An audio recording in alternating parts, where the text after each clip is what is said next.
সাত শ্রেণীর ব্যক্তিকে আল্লাহ তাআলা কিয়ামতের দিন আরশের নিচে ছায়া দিবে, যেদিন আল্লাহর আরশের ছায়া ছাড়া কোনো ছায়া পৃথিবীতে থাকবে না। সেই দিনটা কি এই দিনের মতো? কিয়ামতের দিনটা আজকের এই দিনের মতো হবে? 50,000 বছর হবে। এটা লেন্থ, এটা ডিউরেশন। কাআন সাফসাফা লা তারা ফিহা ইওয়াজা ওয়ালা আমতা, লেভেল প্লেইং ফিল্ড, তামার জমিন। একটু কল্পনা করেন তো ওই দিনটা কত ভয়ঙ্কর। বাবা ছেলেরে চিনবে না ওই দিন, ছেলে বাবারে চিনবে না, স্ত্রী স্বামীকে চিনবে না, স্বামী স্ত্রীকে চিনবে না, পীর সাহেব মুরিদ চিনবে না, মুরিদ পীর সাহেবকে চিনবে না, নেতা কর্মীকে চিনবে না, কর্মী নেতাকে চিনবে না। হায় হায়, ইয়া নাফসি বলে কাঁদবে। সূর্যটা মাথার কাছে চলে আসবে, সূর্যের তাপে মাথার মগজগুলো গলে গলে নাকের ছিদ্র আর কানের ছিদ্র দিয়ে টপ টপ করে বেয়ে বেয়ে পড়বে। তৃষ্ণায় মানুষগুলো পাগল পাড়া, জিহ্বাটা বের হয়ে নাভি পর্যন্ত ঝুলতে থাকবে। সেদিন সবাই পাগলের মতো ছুটতে থাকবে, কোনো ছায়া নাই আল্লাহর আরশের ছায়া ছাড়া। আল্লাহর হাবিব বললেন 7 শ্রেণীর ব্যক্তিকে আল্লাহ তাআলা আরশের নিচে ছায়া দিবেন। এর মধ্যে এক শ্রেণীর ব্যক্তি রাজুলুন কলবুহু মুআল্লাকুন বিল মাসাজিদ, ওই ব্যক্তি যার হৃদয়টা সবসময় আল্লাহর মসজিদের সাথে লেগে থাকে। মসজিদের সাথে যার হৃদয় লেগে থাকে তাকে আরশের নিচে ছায়া দিবে কে? এজন্য মসজিদের সাথে যেন আমাদের হৃদয়গুলো লেগে থাকে। অনেকেই দেখবেন এত ভালো নামাজে, জোহর পরে টেনশন করে আসরটা কই পড়বো, আসর পরে চিন্তা করে মাগরিবের সময় আমি কোথায় থাকবো, মাগরিবের সময় টেনশন, ইস এশাটা হয়ে গেলেই তো শেষ। এরকম লোক আছে না নাই? এদেরকে সেই কঠিন ভয়াবহ দিনে আরশের নিচে ছায়া দিবে কে? তারপরে মসজিদ, আমাদের 4 নাম্বার পদ্ধতি মসজিদকে পরিচ্ছন্ন রাখা, মসজিদকে ঝাড়ু দেয়া। মসজিদকে যারা পরিষ্কার করে তাদের হৃদয়ের যন্ত্রণা দূর করে দেয় কে? সাইয়েদনা ইব্রাহিম আলাইহিস সালাম এবং ইসমাঈল আলাইহিস সালামকে আল্লাহ তাআলা আদেশ করেছেন তাহহিরা বাইতিয়া লিত-তাইফিনা ওয়াল আকিফিনা ওয়ার রুকআই সুজুদ। হে ইব্রাহিম, ইসমাঈল, বাপ বেটা দুইজন মিলে মসজিদ ঝাড়ু দাও। কি ঝাড়ু দাও? মসজিদেরি ঝাড়ু বড়দার ও কমারে হাত শোনো আমারে মুনাজাত। পড়েন, শোনো শোনো ইয়া ইলাহি আমারে মুনাজাত, শোনো আমারে মুনাজাত। পড়েন আমিন। মসজিদ ঝাড়ু দেওয়া মসজিদ আবাদের অন্তর্ভুক্ত।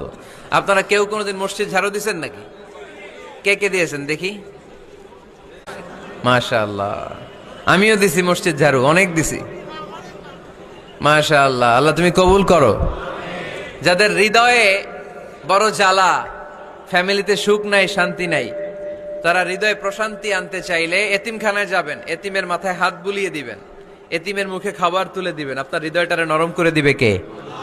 আল্লাহর ঘর মসজিদে যাবেন, নিজ হাতে মসজিদটারে একটু পরিষ্কার করে দিবেন, আপনার জীবনটারে উজালা করে দিবে কে? তাহলে এগুলো করার মাধ্যমে আমরা মসজিদের আবাদ করতে চাই। আমরা মসজিদের আবাদকারী হতে চাই কি চাই না? আল্লাহর ঘর মসজিদ আবাদ করার মতো শ্রেষ্ঠ কাজ পৃথিবীতে হতে পারে না। এই মসজিদের কিছু আদব আছে, আল্লাহ রাসূল সাল্লাল্লাহু আলাইহি ওয়াসাল্লাম বলেছেন এই আদবগুলো মেনটেন করে যেন আল্লাহর ঘর মসজিদের সাথে আমরা ব্যবহার করি। মসজিদের 1 নম্বর আদব হচ্ছে মসজিদে ওযুর সাথে প্রবেশ করা। কিসের সাথে? ওযু করে পরিচ্ছন্ন হয়ে মসজিদে প্রবেশ করা। এজন্য অপবিত্র অবস্থায় গোসল ফরজ, এরকম অবস্থায় মসজিদে ঢোকা যাবে? কথা বলেন, ঢোকা যায়? যেই নারীদের মাসিক চলতেছে, মেনস্ট্রুয়েশনাল পিরিয়ড চলতেছে, ওই নারীদের পক্ষে মসজিদে ঢোকা যায় আছে? নাই। তাহলে এটা হলো 1 নম্বর আদব। মসজিদে ঢোকার সময় কি করে ঢুকবো? ওযু করে। আওয়াজ করে বলেন, কি করে ঢুকবো? ওযু করে। 2 নম্বর আদব হচ্ছে মসজিদে যাওয়ার সময় সবচেয়ে ভালো জামাটা পরে যাব, সবচেয়ে ভালো পাঞ্জাবিটা পরে যাব। জান তো আপনারা? না সবচেয়ে সিরাটা পরে যান? হ্যাঁ, অনেকের নামাজের জন্য একটা পুরান জামা আছে, সিরা পাড়া, এদিকে হাত উঠাইলে দিকটা দেখা যায়, আছে না নাই? সবচেয়ে সিরা পাড়াটা রাখে নামাজের জন্য, কপাল পোড়া। আর সুন্নাতে খাতনার অনুষ্ঠানে গেলে মাশাআল্লাহ লেহেঙ্গা গায়ে দেয়া যায়, আছে না নাই? না, আপনি ইবাদতের জন্য সবচেয়ে সুন্দর জামাটা রাখবেন। এজন্য রাব্বুল আলামিন বলেন, ইয়া বানি আদম খুযু যিনাতাকুম ইনদা কুল্লি মসজিদ। ও বনি আদম, তুমি যখন আল্লাহর ঘর মসজিদে ঢুকবা, ও বনি আদম, তুমি যখন নামাজের মুসল্লায় দাঁড়াবা, তোমার সবচাইতে দামি সবচাইতে সুন্দর জামাটা গায়ে দিয়ে তুমি নামাজে দাঁড়াও, ঠিক কি না? তাহলে এখন মসজিদে যাওয়ার সময় কি গায়ে দিয়ে যাবেন বলেন? খিতা করবাইন, হ্যাঁ মাশাআল্লাহ, হ্যাঁ সবচেয়ে ভালো কাপড়টা আয়রন করে পারফিউম মেখে তারপরে আমরা যাব। রাজি আছেন তো? 3 নাম্বার আদাব হচ্ছে মসজিদে ঢুকার সময় বাম পা দিয়ে ঢুকতে হয়।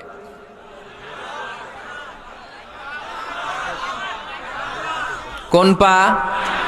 আরো জোরে। এদেরকে গুতা মারা লাগে, নাইলে আওয়াজ বাড়ে না, এরকম ভলিউম টাইট করতে হয়, ভলিউম হাই করলে আর পরে বাড়ে, এমনি বলতে চায় না। আর ঘটনা কি? হ্যাঁ খায় নাই। বদরের যুদ্ধ হয়েছিল রমাদানে, কোন সাহাবী খায় নাই, না খাইয়া একেবারে সাইজ করে দিছে কাফেরদেরকে। আমরা না খেলেও আমাদের হৃদয়ে ইমানি শক্তি আছে না নেই? এই তো বোঝা যাচ্ছে ইমানি শক্তি আছে। এতক্ষণ আছিল কই? তো মসজিদে ঢুকার সময় কোন পা দিয়ে? এগুলো মনে থাকে আমাদের?